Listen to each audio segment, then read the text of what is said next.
guys, welcome back to the channel. Welcome to another horror movie review. Tonight we're looking at a J-horror.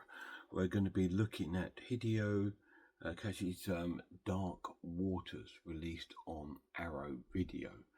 So before we get to actually check anything out, let's have a look at the release itself.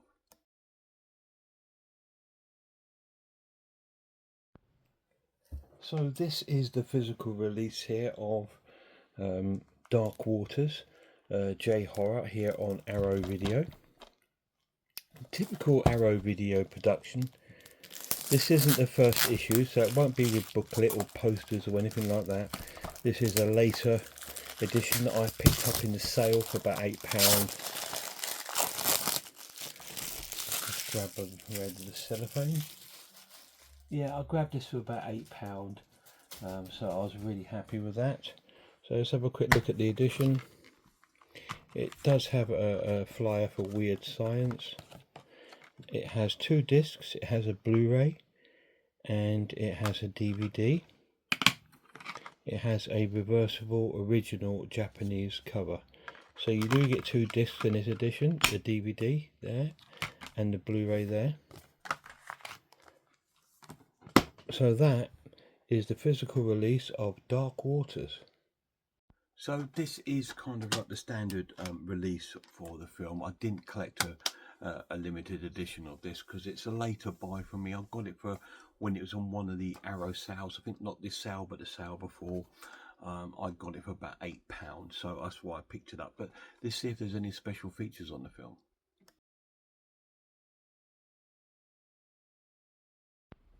So this is the main screen for Dark Waters. Special features we have is Hideo Nakata's Ghost, Rings and Water, Koji Suzuki's Family of Terror, we have Junichiro Hayashi's Visualizing Horror, The Making of Featurette, Hitomi Karui interview, a Sami Mizukawa interview, Shikawa Sugo interview, promo material. So that is the special features on Dark Water. So there is some special features on the disc. A few interviews and a few commentaries, and I think there's like a sort of making of. So it's not too bad. It's pretty cool. So let's get to the story.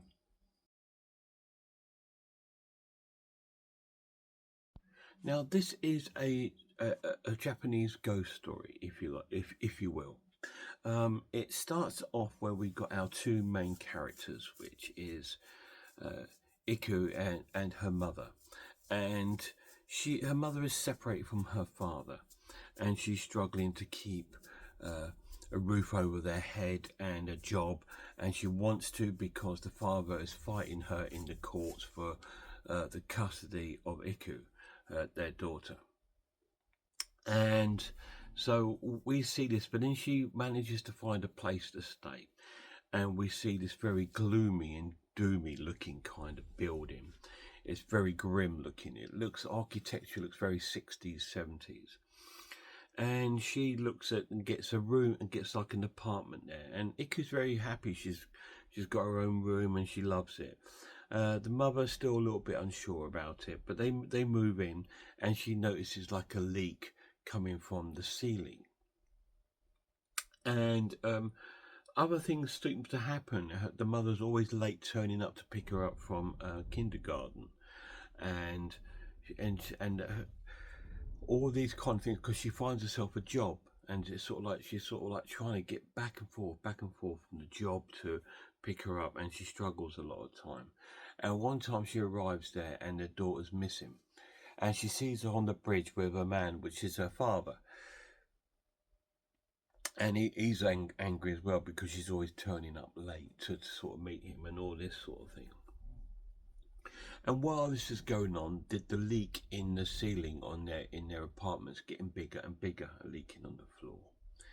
And there's this mysterious children's bag that keeps showing up, that Iku keeps bringing into the house. It gets thrown away, she keeps bringing it back, gets thrown away, keeps coming back. And then the mother starts seeing visions and stuff around the sort of the flat of this young child in a yellow raincoat. And she goes to, one day when she's waiting outside the school to because she's late looking for her daughter, she sees like a missing poster on the wall for this young girl wearing a yellow raincoat. So the story sort of falls into place like that. So the water keeps coming from a flat above. She eventually goes into the flat and finds water everywhere. She speaks to the owners of the apartments, but they said, "Oh, it's an old building. It's going to get rickety. There's nothing they can do about it. There's nothing wrong with it." In the end, she has to call a solicitor who comes and also gets them to go to the flat above and find that it's all covered in water. So they do up their flat for them. But then even more bizarre things happen in the flat, in the house. There's more visions happen to the mother. She keeps seeing this girl and a water tank on the roof. And that sort of like, it sort of plays out in a very sort of creepy and atmospheric way.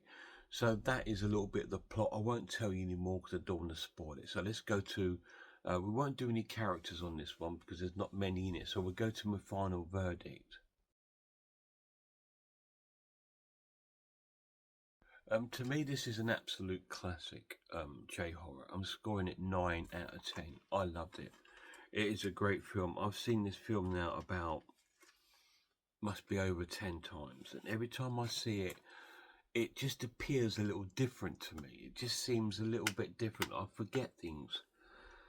But it's just wonderful. It's just such a wonderful ghost story. And it is a masterclass in Japanese J-horror. Because there's loads of films that came out around this time when this film came out. I think this is a 2002 release, so it's a little bit after the Ring and things like that. But it's just a masterclass in storytelling. The characters in it are really cool. Like we got the mother and the daughter, excuse me, and we got mostly the people that own the flats and stuff like that. So it's pretty cool. And it's full of like ghostly atmospheric imagery where we see like this figure now and again sort of like appearing and not appearing, and the water coming through the ceiling, and then it's just the water tank on the roof, and the daughter seems very attracted by this bag, although it keeps getting thrown out, it keeps returning. But it's really well crafted story. The positives of this edition is that it's a great film. It's really cool. And the sound is awesome. The negative is the transfer. It's pretty weak transfer. It looks like a DVD transfer. It doesn't look like a Blu-ray. There's no crispness to the film. It's almost got like a glaze over the screen a little bit.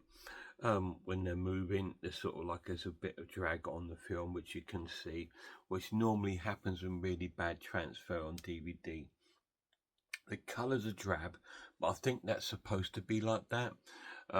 But all these negative things do not take it away from the film. It's such a cool thing. Now, there is a 4K release of it, which I don't own. If anybody does, can you let me know down in the comments what the transfer's like? Because I'd be really interested to know. Because if it is a good transfer, I might pick it up. Because this is one of my favourite J-horror films. And when I was watching this last night, I forgot how bad the transfer this is. It's almost like they've turned the brightness up too high on the actual film. And I think that kind of, it just takes it out a little bit of the enjoyment of the film, which is a little bit of a shame, because as I say, I really love the film. So the transfer is quite weak. But apart from that, it's a really cool J-horror. I do recommend it if you're really into J-horror. Let's just have a look.